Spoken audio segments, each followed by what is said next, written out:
guys, nandito na naman ako at ito may papanoorin lang tayo panoorin natin kung paanong galit na galit yung mga kapanalig ni Sayad at yung mga kapanalig nitong si Pokis after niyang hulihin. Okay, so panoorin natin. Bago natin, syempre, as usual, komentuhan. Okay, let's go!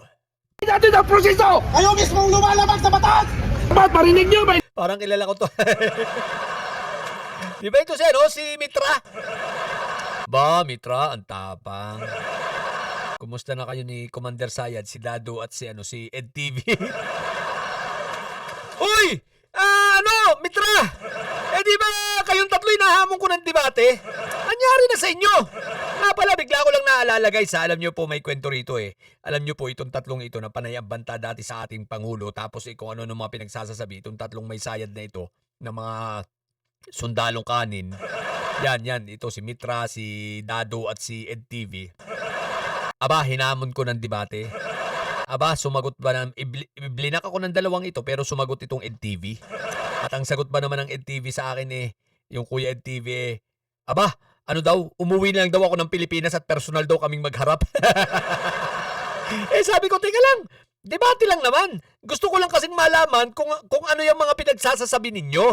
At i-scrutinize ko lang at panindigan ninyo yung mga sinasabi ninyo na magre-revolutionary government kayo, pababagsakin nyo ang Pangulo. Diba? Kung baga gusto ko lang malinawan, aba, ang gusto ba naman ay umuwi ako? Pagkatapos nung sagutin ko uli ng pangalawa, ayun, nakablock na ako.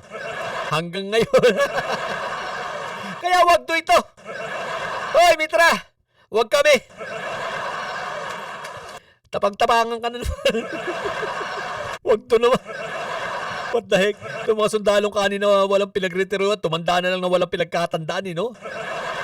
Tindihan nyo, sinasabi namin! Wow, talaga sumisigaw pa. Akala mo naman tunay na matapang ay niupak. Wag to naman. Akala mo talaga daming alam, no? Wala namang alam. Sa bawang utak. Kaya pag hinaman mo, sige, sabi ko, magdiskusyon lang tayo. Panindigan nyo yung sinasabi nyo, ayaw naman. Tapos kayo tapang-tapangan na naman. Porque, alam niyo, si General General ba yan, ang dating Air Force? Sa mga alam mo, laking respeto natin sa mga sundalo at sa mga, tawag dito, mga nasa serbisyo. Pero kung ikaw ay retire na, tapos ang gusto mo ipabagsakin ng gobyerno, aba.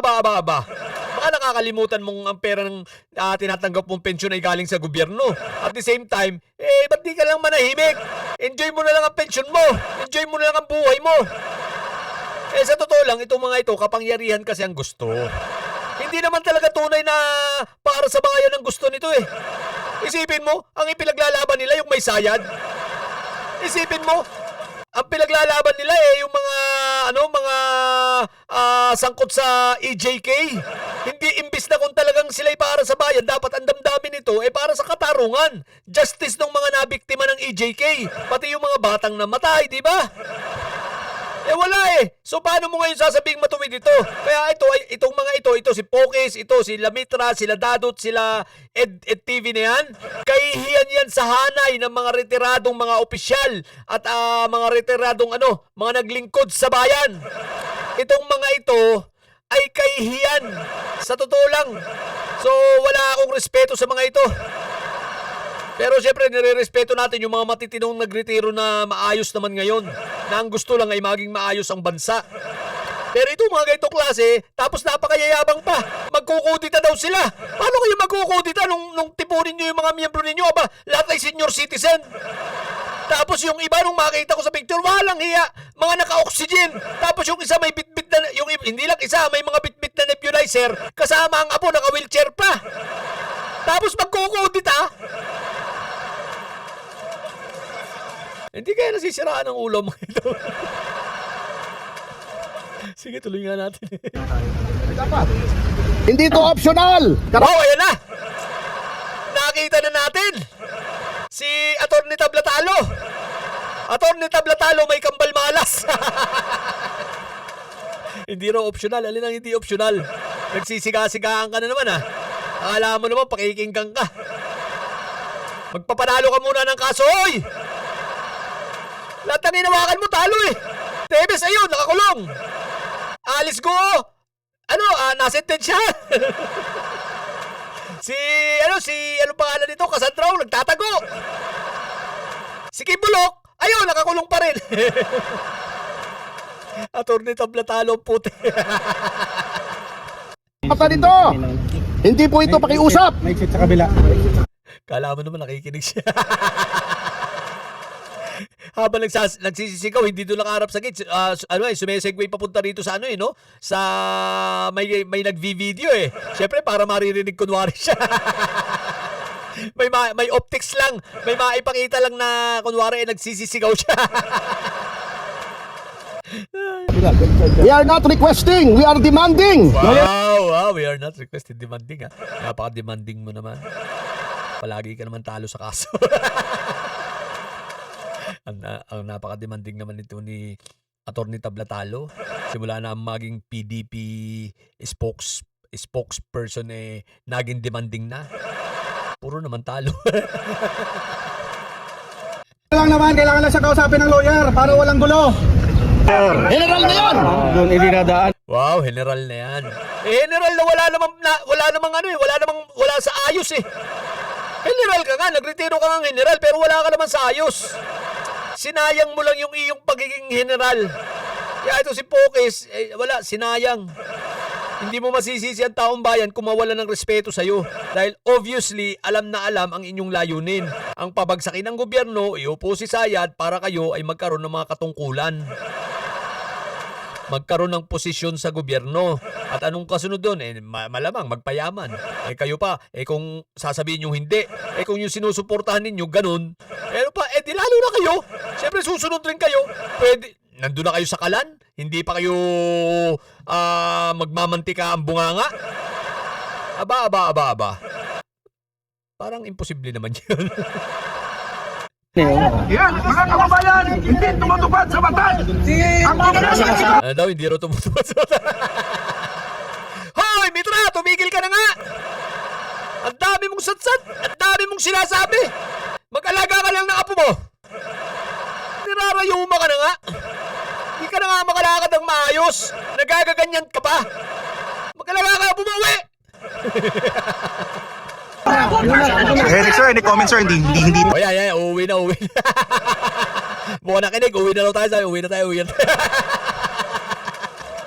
Talaga pinakausap sa inyo yung kliyente. Alam naman natin. Nakita nyo naman gusto namin kausapin man lang sandali, hindi kami Grabe pinagbigyan. oh. Ayun, Sino ba yung isang yun? Umiepal na naman. Hoy, ikaw din, kung sino ka ba? Alam ko, parang nito dating opisyal. Umuwi ka na rin.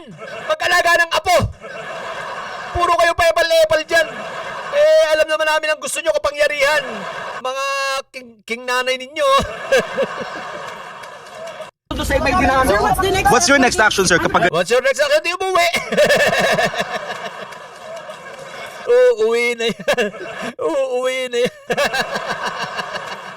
ganito? Pupunta kami sa krame. Okay.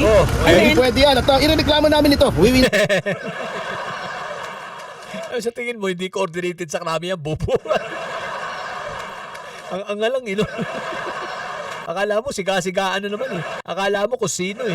Magpapanalo ka muna ng kaso eh. Ay, teka. Siya ba ang abogado ni Pokes? Teka nga, mamaya. Sige. Not let this pass kasi kung dating general, ginaganito nila. Ano pa kaya yung pangkaraniwang... Oh!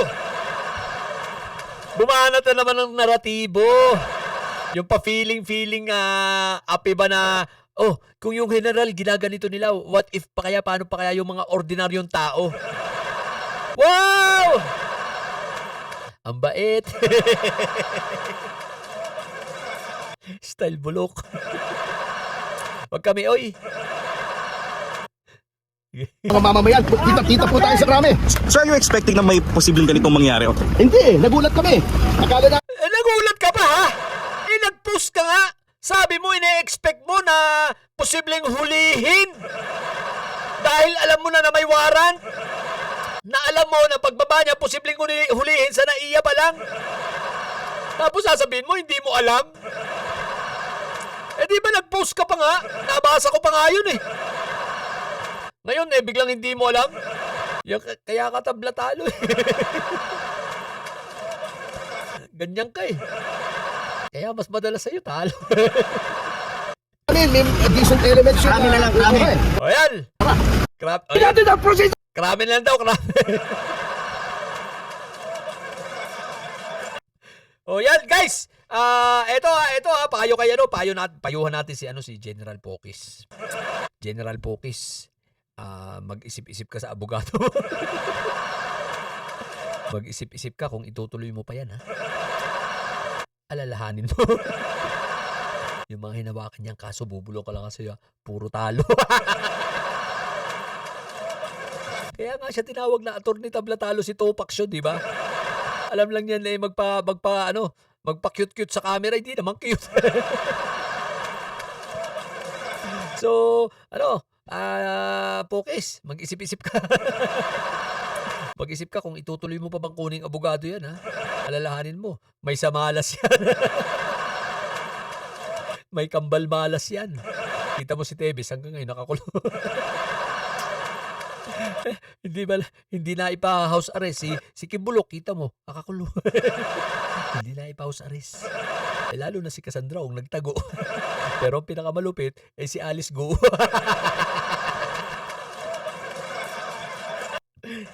Teka lang. Oo nga, di ba? Ano rin yan? Abogado rin yan, kliyente rin yan si Alice Go, di ba? Pero si Cassandra ngayon. Pero correct me if I'm wrong, ha? Hindi ko lang matandaan kung pero alam ko naging consultant rin niya or pero yun, basta nakakulong si Alice Go, basta si Cassandra sigurado ako nagtatago.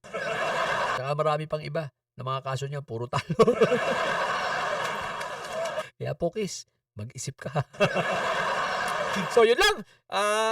Congratulations Pokis, nakulong ka.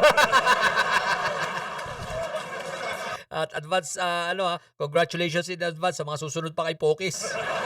Bukas discuss natin ang mga sinabi naman ni Sentry. Naku po, iinit na naman ang ulo ng mga didilis ito pag ang kinontent ko naman ay si Senator Trillanes naman, okay? So yun lang, sa mga bobong didilis dyan, ang tatay nyo ay karton. Manatili kayo mga bobo at may side sapagkat ang may sayad ay laging high blood. Bye!